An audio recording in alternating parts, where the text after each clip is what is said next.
उस नदी के किनारे एक गोपी खड़ी है, ध्यान से सुनिएगा। एक गोपी रोती, ब्रह्मा विष्णु महेश तीनों उस गोपी को प्रणाम करते हैं। प्रणाम देवी, ये कौन सा लोक है, ये नदी कौन सी है, और ये इसके ऊपर गोल गोल गोलाकार क्या बह रहे हैं? गोपी ने पूछा, पहले तुम अपना परिचय दो कि तुम कौन हो।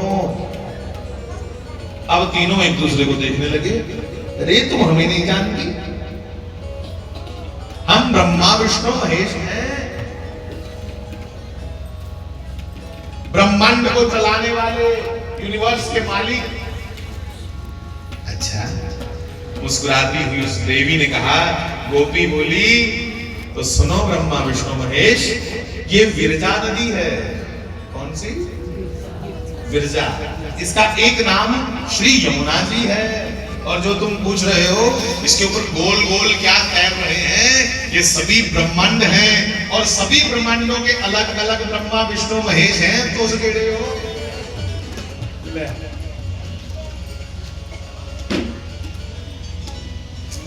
अब तो भगवान नारायण सबसे चतुर है, तो नारायण भगवान ने कहा, अभी अभी यहाँ वामन अवतार हुआ था, थोड़ा देर पहले जो है वामन भगवान का अवतार हो यहाँ आस पोकड़े ब्रह्मा विष्णु महेश। इस कल्प में जो है वामन भगवान का अवतार हो यहाँ सो। अच्छा अच्छा, जी जी, स्वागत है, बस सो के चाहिए। ब्रह्मा जी देखें, हमें तो कोई जानता नहीं है, कुछ देखिए चाहिए। तो भगवान भोलेनाथ बड़े भक्ति में प्रबल है, बड़े प्रेमी, बड़ी भोली बानी से, बड़े भोले भाले तरीके से बोले, हमें ये बताओ हे देवी, इस गोलोक धाम के जो इष्ट देव हैं, जो मालिक हैं, वो कौन है? तब उन्होंने कहा, इसके मालिक हैं श्री बाल कृष्ण लाल की जय। इसके मालिक श्री कृष्ण। अच्छा, हम उनका दर्शन करना चाहते हैं। रुकिए, मैं पूछ के आ गया। यहां से आगे ध्यान की क्रिया शुरू हो जाती है कि भगवान कैसे कैसे हमारे अंतःकरण में विराजमान। सखी पूछने के लिए गई, आज्ञा की सखी को, हाँ उनको आदर सहित ले आओ। ब्रह्मा विष्णु महेश को आदर सहित ले गए, और क्या देखा? चमकते हुए लक्ष्य दलीय कमल का पुष्प, 1,00,000 पंखुड़ी सुनने दी, और अग्नि में जैसे स्वर्ण चमकता है, वैसे चमकते हुए स्वर्ण की 1,00,000 पंखुड़ी है। उसके ऊपर सहस्त्र दलीय 1,000 पंखुड़ी, उसके ऊपर फिर 108 दल की पंखुड़ी, और उसके ऊपर फिर अष्टदलीय कमल का पुष्प। लक्ष्य दलीय, सहस्त्र, फिर उसके ऊपर 108, फिर उसके ऊपर अष्टदलीय, और उसके ऊपर भगवान श्री बाल कृष्ण विराजमान है। यही ध्यान की विधि भी है, आप ऐसे ही ध्यान कर सकते हैं।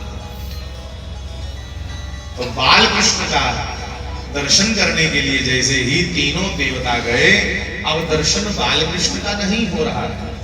एक दिव्याति दिव्य तेज, जो तेज बड़ा अच्छा लग रहा है आंखों को, निराकार ओंकार मूलम तुरीयम गिरा ज्ञान ज्योति तमीशम गरीशम। हमारे भगवान निराकार भी हैं और हमारे भगवान साकार भी हैं। इन लोग वैसा कर दे, आसनी मंदिर जन दे, आसनी भगवान की मन दे, कौन हो भाई? आसुरा कोई रूप नहीं समझते, ओ भाई ये केड़ा हो? पानी बर्फ बनी अंदर जिला तापमान 0 गुना थल्ले हो, वैसे ही वो निराकार एक फॉर्म में, एक रूप लेकर के धरती पे आता है। जब समाज की समस्याओं का हल करना होता है, अब उसे रूप लेना पड़ता है। इस पंडाल में ये प्रकाश है, ये तो निराकार है, पर जहां से प्रकाश आ रहा है उस लाइट का एक प्रकार है। समाज की समस्याओं का हल करने के लिए वो निराकार साकार बन के आता है। इसलिए किसी अच्छे शायर ने कहा कि जब शोर मोहब्बत ने पाया तब बेसूरत सूरत बन। वो बेसूरत, इसकी कोई शक्ल नहीं, वो शक्ल लेकर आता है तब समस्या का हल होता है। तो बंधुओं ध्यान, एक दिव्य प्रकाश दिखाई देने लगा। तो भगवान शंकर ने प्रार्थना की, हे नाथ आप अपना दर्शन दीजिए, हम आपके आगे प्रार्थना करते हैं। बहुत प्रार्थना करने पे भगवान श्री कृष्ण कभी राधा जी बन जावे किशोरी जी, और कभी श्री कृष्ण बन जावे। एक किशोरी नाम क्यों है और किशोर नाम क्यों है? क्योंकि भगवान कभी भी 16 साल की आयु से ऊपर नहीं होते। भगवान कदे भी अब्बल दिन 13-14 साल के बंदे कदे भगवान ने दाढ़ी मूछ लिखी, राम जी ने, कृष्ण ने, देवता ने। क्योंकि भगवान भले ही हजारों साल की उम्र हो, पर भगवान की जो शरीर की अवस्था है वो 16 साल से नीचे नीचे रहती है। इसलिए भगवान का एक नाम है किशोर और किशोरी जी। इसलिए इनके दाढ़ी मूछ तो आवे जे 16 की टप्पण दे अवस्था सदा एवरग्रीन फ्रेश एकदम।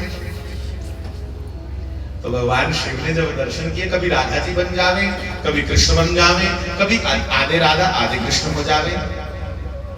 अब शंकर जी ने दर्शन करते करते बड़ा आनंद लिया और शंकर जी ने प्रार्थना की, हे नाथ ऐसा क्यों कर रहे हो? एक दर्शन पूरा दो ना, जहां राधा बनो तो जहां श्री कृष्ण बनो, कदे अद्दे बनी आ दो। अब भगवान ने कहा, उन्हें मैं कभी भी समझ में नहीं आता जो मेरे स्वरूप में मतभेद करते हैं। राधा और कृष्ण को अलग अलग समझेंगे, उनकी मैं समझ में नहीं आता। तुलसीदास जी ने व्याख्या, गिरा अरथ जल पीछी सम, कि गिरा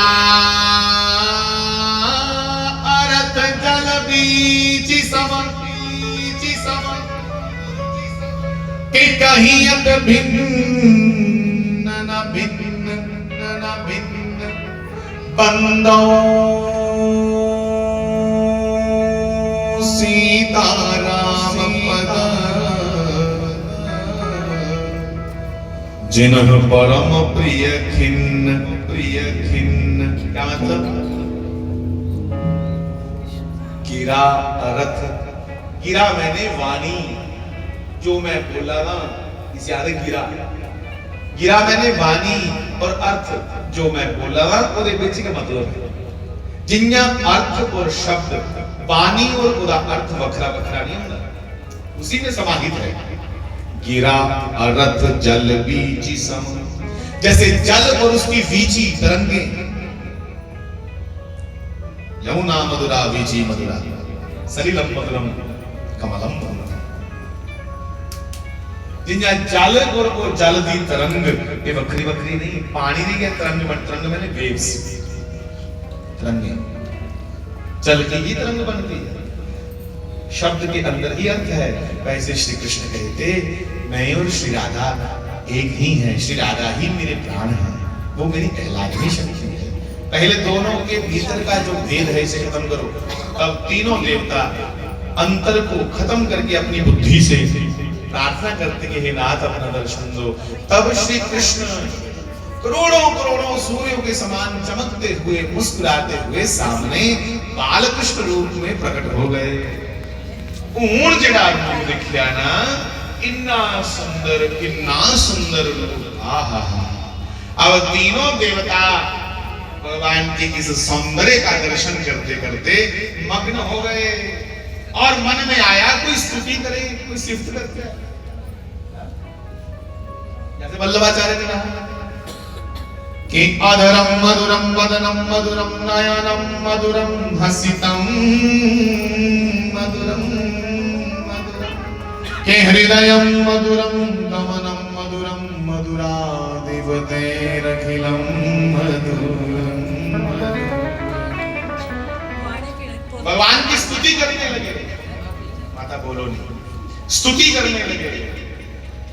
जिला स्तुति करने लगे भगवान ने, तो स्तुति करने करने इतना आनंद आया कि शंकर जी सबसे बड़े संगीतकार हैं दुनिया के नहीं ब्रह्मांड के। और शंकर जी ने जब गा गा के स्तुति की, आंसुओं की धाराएं रुके ना, तीनों कृष्ण का दर्शन कर रहे हैं, गा गा के स्तुति की, तो उनकी स्तुति से मां सरस्वती वहां प्रकट हो गई। वाणी है सरस्वती, साक्षात सरस्वती प्रकट हुई, बीना के स्वर छेड़े, तो इंद्र को लगा कि कहां से ये आवाज आ रही है। इंद्र मृदंग लेके प्रकट हो गए। इंद्र ने मृदंग बजाया और साहब देखते देखते पूरा देव मंडल वहां प्रकट हो गया भगवान को देखने के लिए।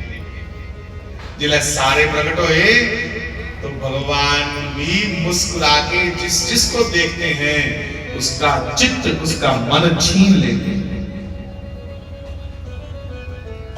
और हुआ क्या, आज भी एक गल बनी रही है, आज भी लोग आखते भगवान बने था ना, अरे ओ मैं उसे लिखिया मैं दे पानी पानी बोलते ना।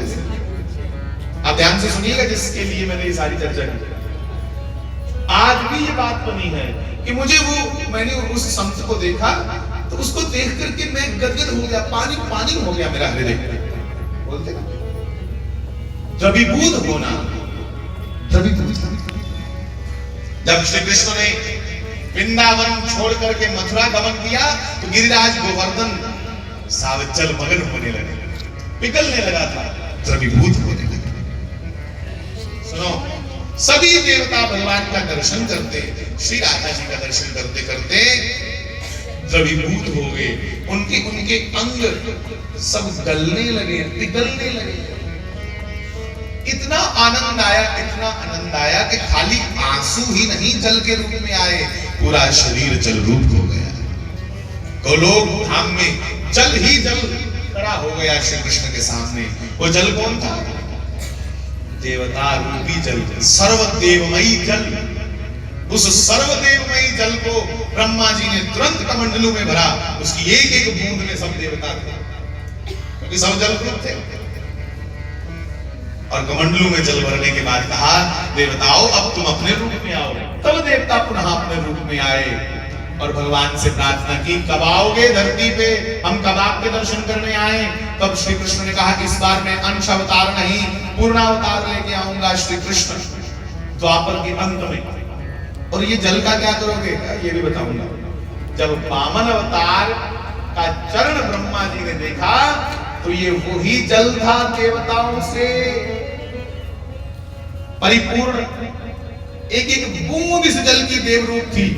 ये वही जल था जो गोलोक धाम से उसने इकट्ठा किया और उस जल से नारायण के वामन भगवान के चरण को धोया। पहले ही वो देव रूप है, वो जल एक एक बूंद उसकी पहले ही सर्वदेवमयी है। और जैसे ही नारायण के चरण से वो दिव्य जल स्पर्श हुआ तो स्पर्श होते ही उसमें से एक देवी प्रकट हुई। कौन देवी? बोले गंगा मैया की। मां गंगा प्रकट हुई। सर्वदेवमयी तो ये जल पहले ही था, पर भगवान के साथ स्पर्श होते ही मां भगवती गंगा का प्रादुर्भाव हुआ। गंगा और पुनः ब्रह्मा जी ने उस कमंडलू में वही जल डाल दिया। अब कहो,